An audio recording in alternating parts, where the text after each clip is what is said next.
Hello and welcomes back once again, AnthWolf here with even more Pillars of Eternity. Let us continue exploring Copperlane. See what else we can get up to. So look at our map here. Yeah, this way is fine. Psst, over here, mister. Hey there, kid.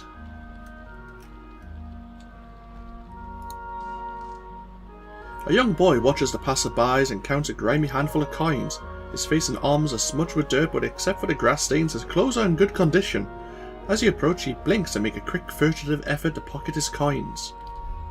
Hey mister, want to know a secret? I know a real good secret. Careful. I've travelled a continent and the hardest bargains will come from my 7-year-old. Really? What is it exactly? He shrugs and clasps his hands behind his back, kicking a loose pebble. I just saw folks hiding some really neat things. I could show you where, but Mom and Dad told me not to talk to strangers. But maybe you could help me with something and then we wouldn't be strangers. And help you with what exactly? Gordy's voice suddenly rises in pitch and tempo. The Crucible Knights have these daggers made out of March steel. It's the best steel around except for Durgan steel, which doesn't count because no one makes it anymore. He stops long enough to catch his breath. Anyway, there's this merchant over by the expedition hall, and he has a dagger made of real March steel. He said he wouldn't sell it to me because I'm a kid, and kids don't know anything about daggers. But that's not true. I know a lot about daggers. I know about the different kinds of steel, and I know how the Crucible Knights make them in a forge, and I know how that the tip can pierce low-gauge scale armor, and one that's good and sharp can cut through bone. See, I know plenty about daggers, and I really, really want this one. And if you could just get it for me, I promise I'll never ask anyone for anything ever again. March steel, the lad has good taste. I only ever had little shark stickers as a child, mostly for oysters. Still managed to poke a hole through my palm once.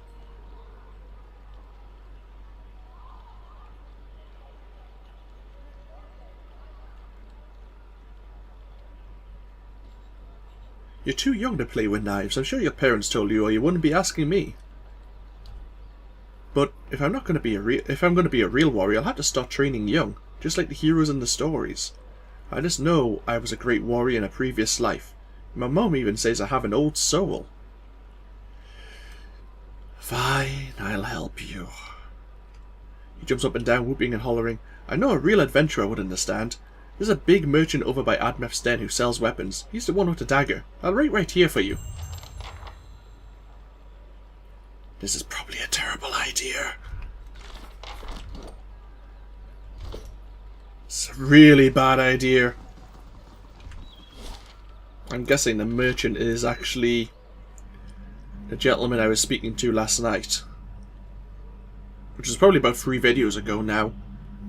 The amount of time we've spent here talking to people.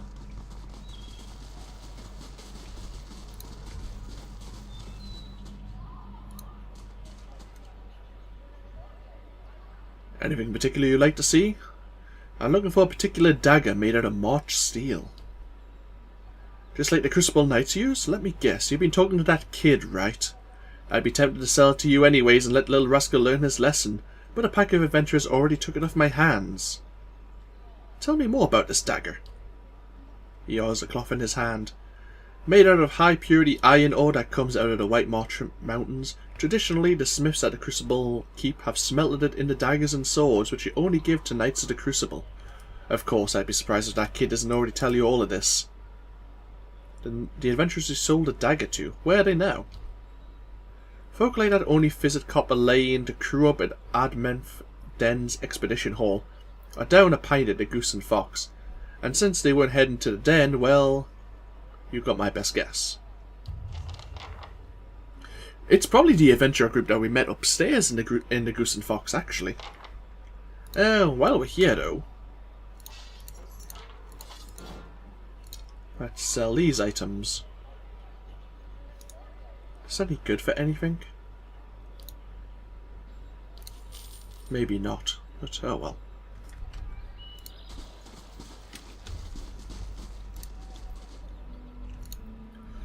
We'll speed up and head back to the Goose and Fox. We spend a lot of time there despite not drinking. We'll head upstairs and speak to, what was it? It was a Two Hands? I think one of them was called Two Hands. And Key. Two Hands and Key. Yeah. That kind of sounds familiar. I wonder if we can buy the dagger off them.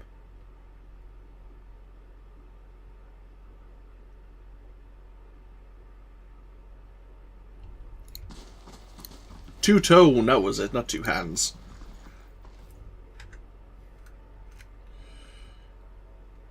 Hail, traveller.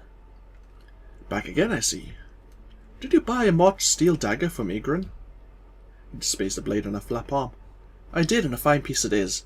I don't know of any more circulating in the city outside the Steel of the Crucible Keep, of course. I was trying to get it for a kid named Gordy.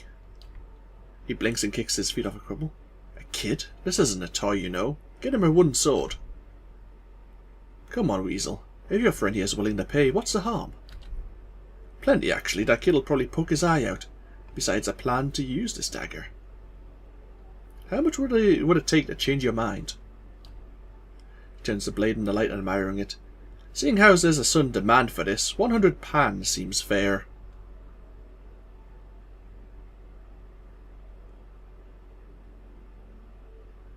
Resolve 14. Ooh.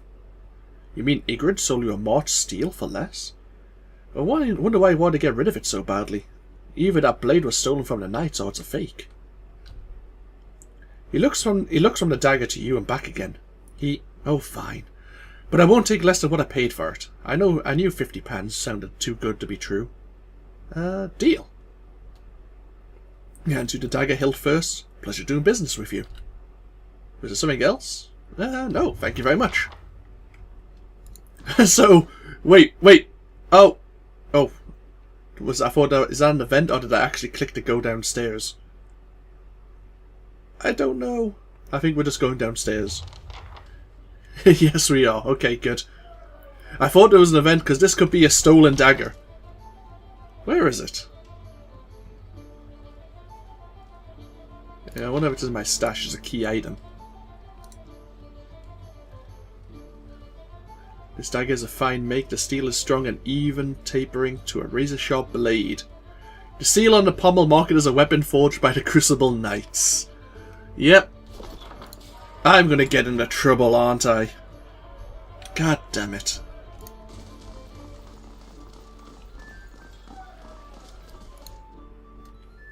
Why do I think this is a whole setup?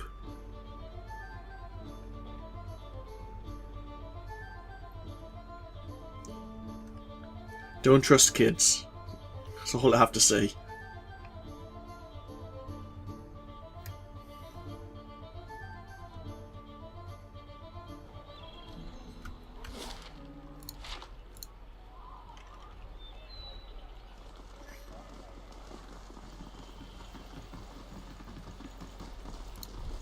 If I find myself suddenly surrounded by knights, I know who I'm going to kill first. And I'm not even joking. Gordy bounces on the pavement. Did you get it? Do you have the dagger? Can I see it?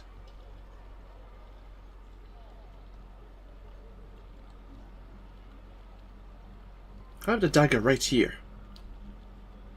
It's so sharp.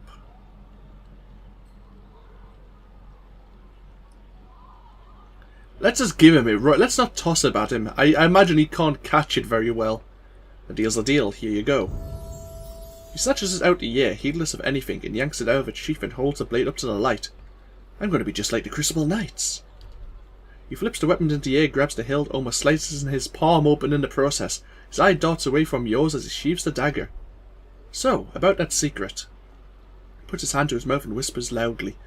I saw one of the actors hide something under a loose stone near the theatre. Probably nothing as good as a March steel dagger, though.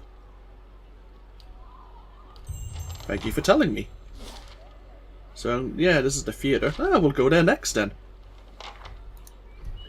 We and Ada have leveled up. But I think everyone's close to leveling up, so we'll just keep going. So, apparently, there's something here.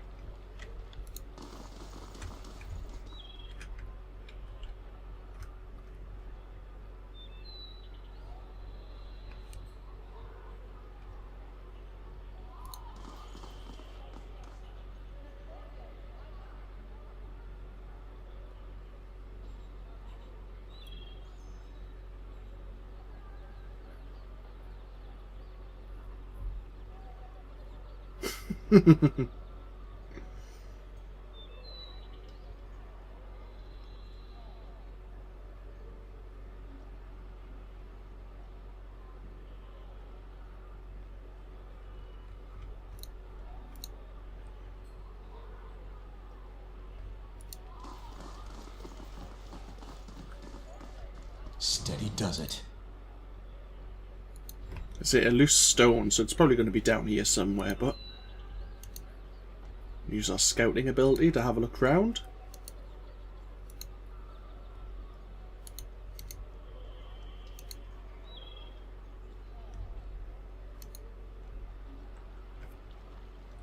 Give me an idea.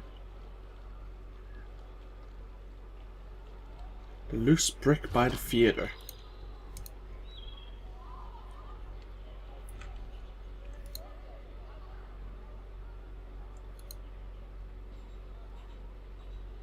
And the fire shows me something new. Blast gone. An oaken scarab figurine.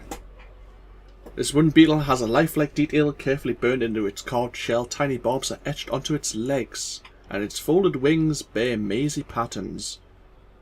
Once per arrest, we can use it to summon 3 wooden beetles. That's really good, actually.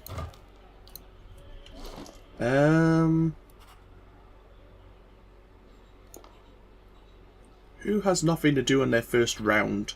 You, my friend.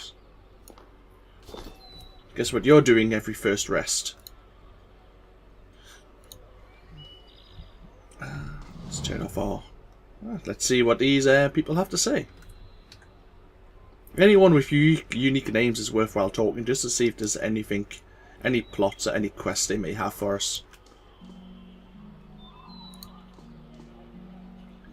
The statuesque woman has a gaze like a cut stone. She turns her chiseled cheekbones to the sky and favours you with a look of acknowledgement. Her eyes shimmer under silvered eyeshadow and a razor-precise line of kohl. Before you can speak, she throws up a hand in a dramatic fashion. How do you do? Autographs after the performance, please. Great art requires great concentration, and greatness is expected from the Revel of the Stars. What is the Revel of the Stars, then? We are the finest theatre troupe in the city. We believe that the best art is immersive and true to life. We stage our performances right here in Copperlane for the edification of all. I suppose I can spare a moment for a fan. What is it that you do? That depends entirely on the demands of the role. I am the Pallid Knight, the Widow of the Wood, and the Warrior Queen Mokra. All at different times. To live a different life each day is a glorious thing indeed, my friend. Does the Revel of the Stars take in any new members? But of course, good drama is a balm to the soul, and we wish to offer a true theatrical experience to as many as possible. What kind of members do you take? We take in the old and new, the tall and small, the experienced and inexperienced, whoever is best suited to fill a role to the utmost. And how long do you keep them? As long as they are able to satisfy the demands of their roles. True acting can be a grueling process, so some last longer than others. Farewell.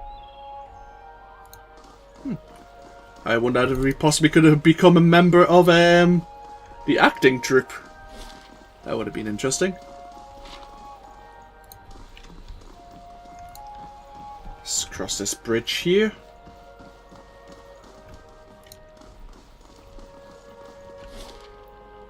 We haven't finished this little area just yet. But we have Dalton here to speak to. This elderly man paces back and forth, taking short, hobbled steps. His gaze is distant, and underneath it are the dark rings of many restless nights. He appears to be having a conversation with someone who isn't there. And away you fought, cutting down 2 at a time. We shared quite a victory, you and I. Who's it that you're talking to, old man? The man looks up, you startled. Oh, my, by the flame. For a moment I thought I heard her. What troubles you? Just the memories of my youth with the Northwatch Rangers. trials and adventures from a lifetime ago. Of late, the memory of lost battles and fallen friends has been especially vivid. Tell me about the memories. It's been nearly 60 years. We were known throughout the Drywood then. We fought weird adventure together forever, collecting coppers and inspiring songs. That was until we faced Heliga Thrain. He was a wizard whose experiments in necromancy left a trail of bodies, some reanimated from Solace Vale to Midwood. We tracked him as he fled towards the Valalian Republics, catching him just west of the Lake of Drowned Tombs. We were fooled. Seasoned as we were not prepared for his foul magic. Our numbers were nothing against his power. A wiser man would have ordered retreat, but not me. By some curse of the gods, I was knocked out, and when I awoke, my rangers, my Rowena, they were all dead. And now you hear this woman's voice? I know this sounds like an old man's madness, but I hear her. A voice just over my shoulder calling to me in my dreams. At night I see her wandering the catacombs beneath the city, trying to escape. Foolish as it sounds, I can't shake the idea that she's somehow down there, waiting for me. I've even ventured below, though it damn near cost my life. If I were half the warrior I was in my youth, I'd search every grave and rat hole. As it is, I am stuck in this feeble body and the agonizing notion that my love is somehow down there, beyond my help. Do you want me to chase a dream? It's more than that, I know it. My dreams were never more than faded memories, but this feels as real and as fresh as the conversation we're having now. If it's payment you're concerned about, I still have plenty of weapons from my old adventuring days. They're well made, and they'll serve you on the battlefield or a merchant stall as you choose. Sure, we'll search the catacombs. There's an entrance just southwest of here on the other side of the canal. You are truly a gift from the gods. If there's anything you can find of her. So we've gained the quest to search the catacombs.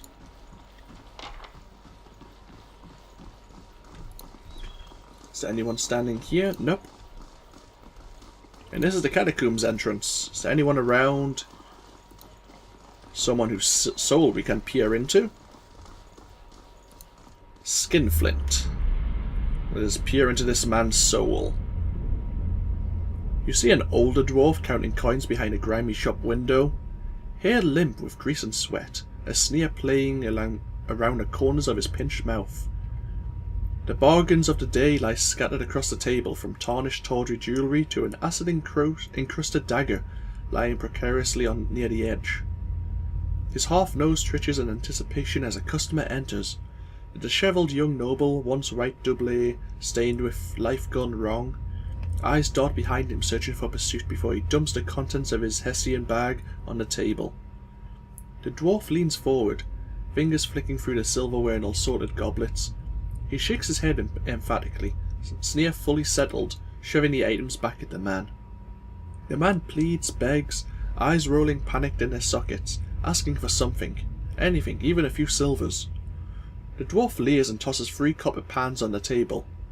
Desperate, the young noble tears a signet ring from his finger, to the dwarf's ill-concealed delight. A few more coins go into the pile, and the defeated man, swearing stitches under his breath, exits the shop. The venerable dwarf grins at his good fortune, picking food out of his 2 sharp teeth as he examines his haul. Well, he lives up to his name. That's for sure.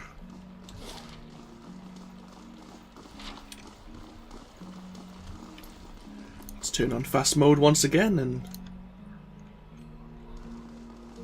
head this way.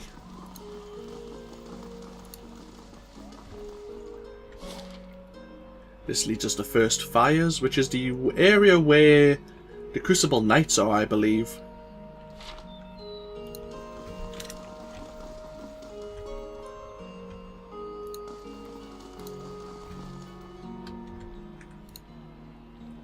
The life of a scrivener sure is rough on the eyes, but it pays well. And up here is the Hall of Revealed Mysteries.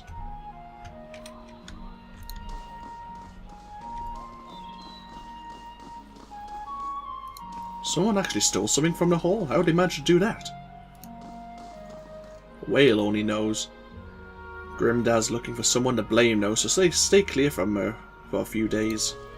Okay, so there may be something, a mystery dissolved. There's a lot of people wearing blue robes around here.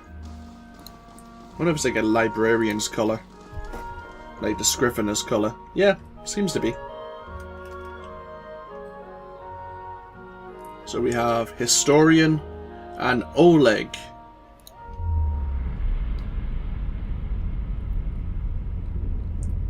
You see a dark room, its contents in disarray. The blinds are pulled against the light and the sounds of shouting and running can be heard outside. This man moves through a house, throwing items into a bag. He wraps up some food, collects some clothes and searches through a chest for various odds and ends that resemble magical components. He stops at a bookshelf and quickly scans the spines, running his fingers along them to keep his place. He sighs, sliding his finger across the spines again, mumbling to himself. Finally, he chooses a couple of titles and takes them from the shelf, adding them to his assortment of items he's already gathered. A small group of squirrels and birds watch him as he passes through the rooms, moving almost as a single entity. They are trying to stay near him, but also seem to know to stay out of his way. He is obviously in a hurry, but he maintains a deliberate demeanour about everything he does. The outer door bursts open with an explosive sound, causing the animals to scatter terrified. The man turns, bringing a hand up, holding a book in his other, whispering something that can barely be heard. Ice crystals begin to form at the tips of his fingers, crackling against the heat of the room.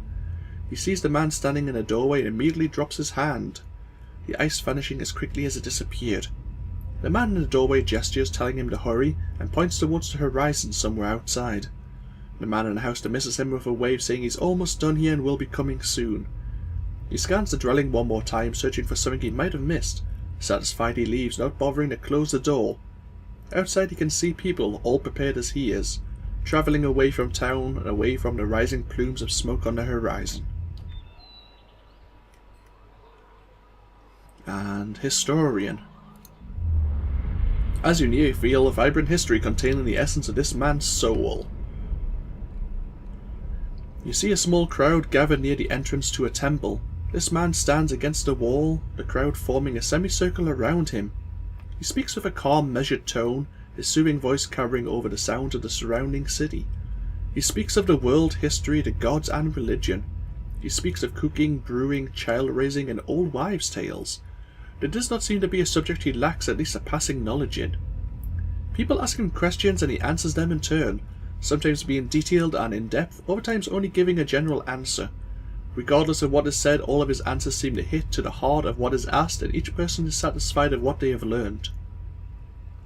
People have come and go from the crowd, its size growing and shrinking, but never completely dissipating. Hours pass and he never seems to tire, sharing his knowledge with anyone who would benefit from it. As the light of day wanes, the group finally growing small enough that he draws everything to a close. As he gathers his belongings and prepares to leave, a man approaches him, asking why he does this. He asks for no money or no food. What benefit is gained from his actions? He looks at the man, gathering his thought, and then simply tells him, "Knowledge brings wisdom. That is my faith."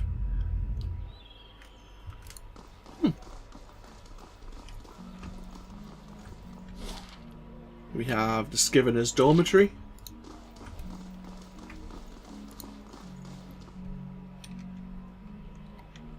What's happening here? Oh, these are commoners talking about Gordy and the kid with the dagger. Oh, adjusting myself. Apologies.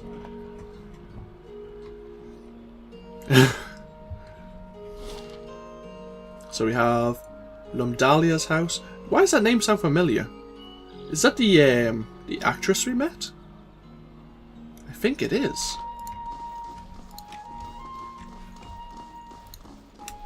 Maybe we need to go talk to her again.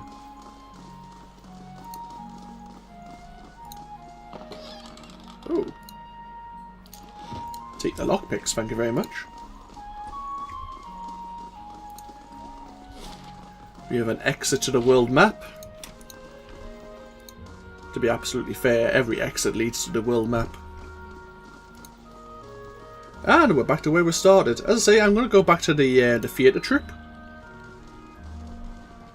As just to double check her name. Someone who has a house in this district may have some importance. Yeah, she is. save again and speak to her once more. Well met, friend. I really should spend time getting into character. Okay, we'll leave you alone.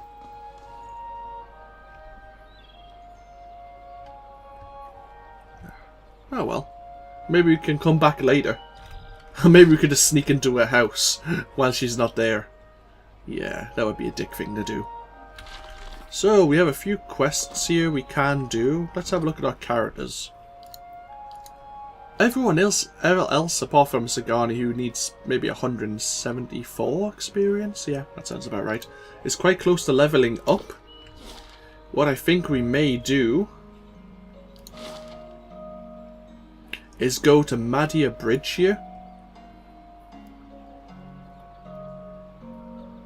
I'm thinking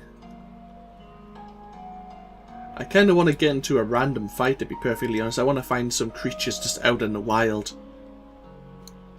We might as well go to the bridge. When we can, at least.